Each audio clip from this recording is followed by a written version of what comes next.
Hi viewers, welcome to our channel. ప్రస్తుతం మనతో పాటు దాము బాలాజీ గారు సీనియర్ జర్నలిస్ట్ ఉన్నారు. వారితో ఒకసారి మాట్లాడదాం. నమస్కారం సార్. నమస్తే సార్, మంచు ఫ్యామిలీలో గొడవల కారణంగా ఫోన్ ట్యాపింగ్ అంశం మరోసారి తెరపైకి వచ్చింది సార్. అంటే మంచు ఫ్యామిలీలో గొడవలకు గల కారణం ఫోన్ ట్యాపింగ్, అది కూడా కేటీఆర్ గారి వల్లే ఈ గొడవలకు కారణమయ్యాయని చెప్పేసి మంచు లక్ష్మి గారు చెప్పినట్టు ఒక వార్త వైరల్ అవుతుంది సార్. మరి నిజంగా మంచు లక్ష్మి గారు ఆ విధంగా చెప్పారా? మరి ఫోన్ ట్యాపింగే వీళ్ళ గొడవలకు కారణమా? మీరేం చెప్తారు సార్ ఇష్యూ పైన? అసలు ఏం జరిగింది? అంటే ఇప్పుడు ఏదైనా ఒక సెలబ్రిటీ ఫ్యామిలీలో గొడవలు అనగానే రకరకాల యాంగిల్ క్రియేట్ చేస్తారు మన వాళ్ళు. ఎందుకంటే ఇప్పుడు యూట్యూబ్ ఛానళ్ళు, వెబ్సైట్లు ఇవన్నీ వచ్చేసిన తర్వాత రెండోది మోహన్ బాబు అంటే పడని, ఆ ఫ్యామిలీ అంటే పడని వాళ్ళ సంఖ్య కూడా బలంగానే ఉంది. ఒకటి మెగా ఫ్యామిలీ అభిమానులకి ఎవరికి కూడా మోహన్ బాబు పడదు, అట్లాగే ఇంకొన్ని ఫ్యామిలీస్ సంబంధించిన వాళ్ళు పడదు. అంటే ఫర్ ఎగ్జాంపుల్ నాగేశ్వరరావు అభిమానులకి, నాగార్జున అభిమానులకి కూడా మోహన్ బాబు అంటే పడదు. ఎందుకంటే ఈయనకి నోటుదోల, రకరకాల గతంలో మాట్లాడడం ఇవన్నీ ఉంటాయి కాబట్టి వాళ్ళకి కూడా ఈ సందర్భం వచ్చినప్పుడు రకరకాల యాంగిల్స్ని బయటికి తీసుకొచ్చారు. అవన్నీ నిజమా అబద్ధం అనేది చెకింగ్కి కానీ డేటా కానీ ఏమీ ఉండదు. అంటే ఇప్పుడు ఏదైనా మనం ఒక ఆరోపణ చేస్తుంటే దానికి సపోర్ట్గా ఒక డేటాను, ఒక వ్యవహారం ఉండాలి కదా. అదేమీ ఉండదు, జస్ట్ వైల్డ్గా రకరకాలుగా తీసుకొచ్చాడు. అట్లా ఇప్పుడు ఏం చేస్తున్నారు, ఈ కనిపించిన కోణాలు ఉన్నాయి కదా. అంటే ఫర్ ఎగ్జాంపుల్ ఈయన ముందు భార్య అలా చనిపోయిందని ఒకటి, తర్వాత మంచు లక్ష్మి ముందు ఒక ఆల్రెడీ ఒక అతన్ని లవ్ చేసింది, పెళ్లి చేసుకుంది, అదేంటి మన ఆర్య సమాజంలో పెళ్లి చేసుకునింది, దాన్ని మళ్ళీ ఇతనే బ్రేక్ చేయించాడు. దాని తర్వాత ఇప్పుడు ఈ అబ్బాయిని పెళ్లి చేసుకుంది, ఇప్పుడున్న శ్రీనివాస్ అనే అబ్బాయిని. అట్లాగే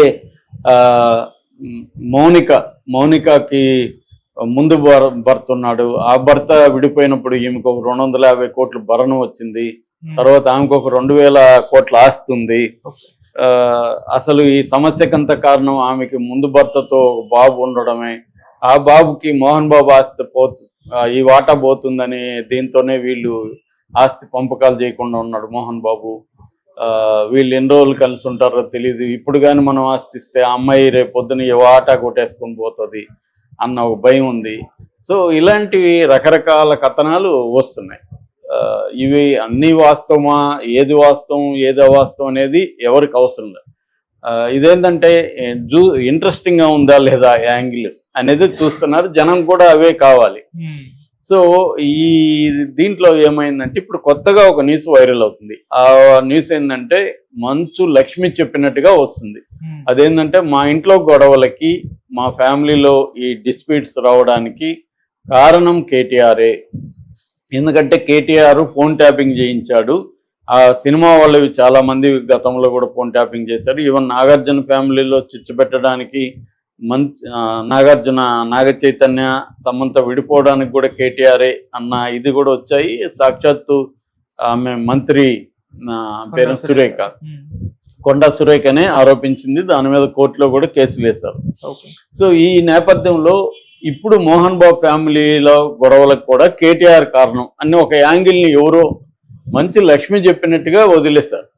నిజానికి మంచు లక్ష్మి ఎక్కడ చెప్పలేదు, వీడియో కానీ ట్వీట్ కానీ మంచు లక్ష్మిది ఎక్కడా లేదు. కానీ న్యూస్ అయితే వైరల్ అవుతుంది. దీనికి కారణం ఏంటంటే ఇందాక నేను చెప్పినట్టుగా రకరకాల వ్యూస్ కోసం అన్నా చేస్తుండొచ్చు, లేదా మోహన్ బాబు పట్ల వ్యతిరేకత ఉండేవాళ్ళన్నా చేస్తుండొచ్చు. ఎవరో ఒకరు ఫస్ట్ ఇది వేటు న్యూస్ లాగా బయటకు వదిలే, వేటు న్యూస్ అఫీషియల్ దీంట్లో కూడా లేదు. సో ఇలాగా వదిలేశారు, అథెంటిక్ ఉన్నట్టుగా ఒక వార్త వచ్చేసింది. దాని మీద అందరూ చెప్పేస్తూ ఉన్నారు.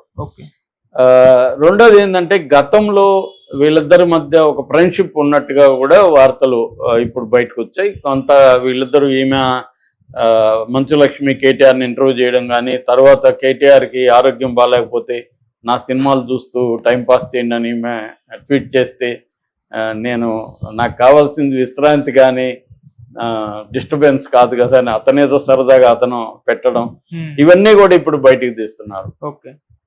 సో అందువల్ల కేటీఆర్ ఫోన్ ట్యాపింగ్ చేశాడు. ఎందుకంటే కేటీఆర్ ఫోన్ ట్యాపింగ్ చేయించాడు అంటే కేసీఆర్ చేయించాడు, కేటీఆర్ కూడా సినిమా వాళ్ళ మీద ఫోన్ ట్యాపింగ్ చేయించి హీరోయిన్ల భాగవతాలు అవన్నీ, వాళ్ళ అఫైర్లు అవన్నీ బయటికి తీసి వాళ్ళని బ్లాక్మెయిల్ చేసి తనకి అనుకూలంగా లొంగదీసుకోవడం అన్న ఇది నెరేటివ్ని సాక్షాత్తు రేవంత్ రెడ్డి ఈ యాంగిల్ని తీసుకొచ్చాడు బయటకు. సో తీసుకొచ్చి ఒక ప్రముఖ హీరోయిన్తో ఈయనకు అఫైర్ ఉందని అక్కడి నుంచి ఇంకా అన్ని విషయాల్ని వీళ్ళు చేశారు. ఎందుకంటే ఫోన్ ట్యాపింగ్ పాజిబిలిటీ అయితే ఉంది. ఫోన్ ట్యాపింగ్లో ఆల్రెడీ కొన్ని చేశారు వాళ్ళు. కొంతమంది వ్యాపారస్తులను బెదిరించడం, కొన్ని కంపెనీలను బెదిరించడం. ఎందుకంటే ఇవాళ దేశంలో ఏ వ్యాపారం అయినా ఏ కంపెనీ అయినా 100% చట్టాలని ఫాలో అయ్యి చేయలేరు. చిన్నవాళ్ళైనా పెద్దవాళ్ళైనా చట్టాలని బ్రేక్ చేసే వాళ్ళు వాళ్ళ ఆదాయాల్ని పెంచుకుంటుంటారు. ఇది కామన్. నేను పర్సనల్గా చూశాను, అనేక వార్తలు మనకు తెలుసు. రీసెంట్గా అదానీ వ్యవహారం చూసాము. అవన్నీ కూడా కామనే. అలా లేకపోతే వీళ్ళు గ్రో కారు. అందులో ఇంత స్పీడ్గా అవుతున్నారంటే అందుకనే బిజినెస్ మ్యాన్ పాలిటిక్స్లోకి ఎందుకు వచ్చేసారు. ఒకప్పుడు బిజినెస్ మ్యాన్ టాటా బిర్లాలు వీళ్ళంతా పాలిటిక్స్లోకి డైరెక్ట్గా రాలేదు. కానీ తర్వాత ఎందుకు డైరెక్ట్గా పాలిటిక్స్లోకి వచ్చేసారంటే కారణం ఏంటంటే పవర్ మన దగ్గర ఉంటే మనం మ్యానిపులేట్ చేసుకోవచ్చు అనేది వీళ్ళు. సో అలాగా చట్టాలని తమకు అనుకూలంగా చేసుకోవడానికి ఏం చేశారంటే వాళ్ళ ఫోన్ ట్యాపింగ్ చేయడం ద్వారా వాళ్ళు ఎటువంటి చట్టాతిక్రమణలు చేస్తున్నారు, ఎటువంటి ఫ్రాడ్ చేస్తున్నారు అనేది వీళ్ళ చేతికి వచ్చేసినాక ఇది మా దగ్గర ఈ ఆధారాలు ఉన్నాయి, నువ్వు ఫ్రాడ్ చేస్తున్నావు అని చెప్పి బ్లాక్మెయిల్ చేసేదానికి వీళ్ళకి ఛాన్స్ ఉంది. అలాగా ఇప్పుడు ఒక వ్యక్తి మీద, ఇప్పుడు ఫర్ ఎగ్జాంపుల్ నేనంటే నచ్చలు, నా ఫోన్ ట్యాప్ చేశారు, నేనేదో ఇల్లీగల్ యాక్టివిటీస్ లేకపోతే ఏదో అమ్మాయిలతో వ్యవహారాలు నడుపుతున్నా, ఇవన్నీ వాళ్ళ దగ్గరికి వెళ్ళిపోతాయి కదా ఫోన్లో. వెళ్ళిపోయినప్పుడు వాళ్ళు నన్ను బ్లాక్మెయిల్ చేసి మా మాట వినాలి, లేదా మాకు డబ్బులు ఇవ్వాలి, లేకపోతే ఇవన్నీ బయట పెడతా ఉంటారు.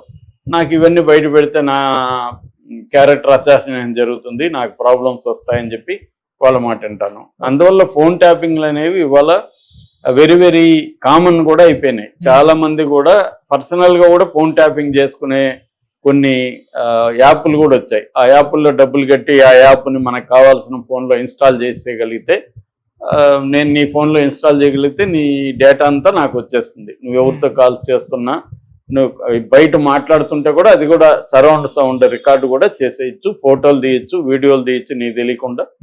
ఇవన్నీ కూడా నేను రిమోట్లో నుంచే చేసేయచ్చు. నా ఫోన్లో నుంచో నా ల్యాప్టాప్ నుంచే డాష్ బోర్డ్ ఇస్తారు. ఆ డాష్ బోర్డ్లో నుంచే నేను ఆపరేట్ చేయొచ్చు. నీ ఫోన్ని రిమోట్గా కంట్రోల్ చేయొచ్చు. ఏది సంవత్సరానికి ఒక 10,000 ఎంత కడితే ఇది సాధ్యం. కాకపోతే ఏంటంటే ఫిజికల్గా నీ ఫోన్ నాకు అందుబాటులో ఉండాలి ఫోన్లో వేయాలంటే. కాకపోతే వీళ్ళు ఇజ్రాయెల్ నుంచి వచ్చిన టెక్నాలజీ ఏంటంటే ఫిజికల్గా ఉండాల్సిన అవసరం లేదు ఫోన్లో. ఎవరి ఫోన్ అయినా ట్యాప్ చేయొచ్చు. సో ఒక మిస్డ్ కాల్ ఇవ్వడము, ఇంకొకటి మెసేజ్ పంపించడం ద్వారా ఇన్స్టాల్ చేసేస్తారు వీళ్ళ యాప్ని.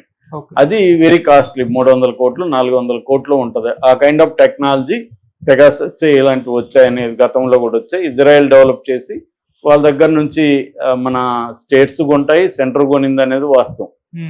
మామూలుగా అయితే వీళ్ళు పొలిటికల్ రైవలరీస్ని ఫోన్ ట్యాప్ చేయడం ద్వారా వాళ్ళ వ్యూహాలు వాళ్ళ వ్యవహారాలు కనుక్కొని దానికి ముందుగానే పసిగట్టి వీడు ఇది ప్లాన్ చేస్తున్నాడు, పలానా వాళ్ళతో ఇది చేస్తున్నాడు, మనం ఎలా దీన్ని బ్రేక్ చేయాలనే దానికి పనికొస్తాయి. దీన్ని ఆర్థికంగా కూడా పోలీసులు కూడా వాడారు. అలాగా కేటీఆర్ తనకి ఈ పిచ్చుంది, అమ్మాయిలు పిచ్చుంది కాబట్టి హీరోయిన్లు సినిమా వాళ్ళు పిచ్చుంది. సో వాళ్ళ మీద కొంతమంది మీద నిఘా పెట్టి వాళ్ళ బండారాలను బయట పెట్టుకొని తనకి తీసుకొని వాళ్ళని బ్లాక్మెయిల్ చేశాడు అనేది కేటీఆర్ మీద ఉన్న ఆరోపణ. ఆ యాంగిల్లో దీన్ని మిక్స్ చేసేసారు ఇప్పుడు. ఇది ఏంటంటే బిలీవబుల్ గా ఉంది కదా, ఎవరికైనా చూసినా నిజమేనేమో. అంటే ఆ అమ్మాయి ఏం చెప్పింది మంచులక్ష్మి అంటే చెప్పలేదు, చెప్పినట్టుగా వీళ్ళు ఏం రాస్తున్నారంటే కేటీఆర్ మా నాన్న ఫోన్ ట్రాప్ చేసి మనోజ్కి వినిపించాడు. మనోజ్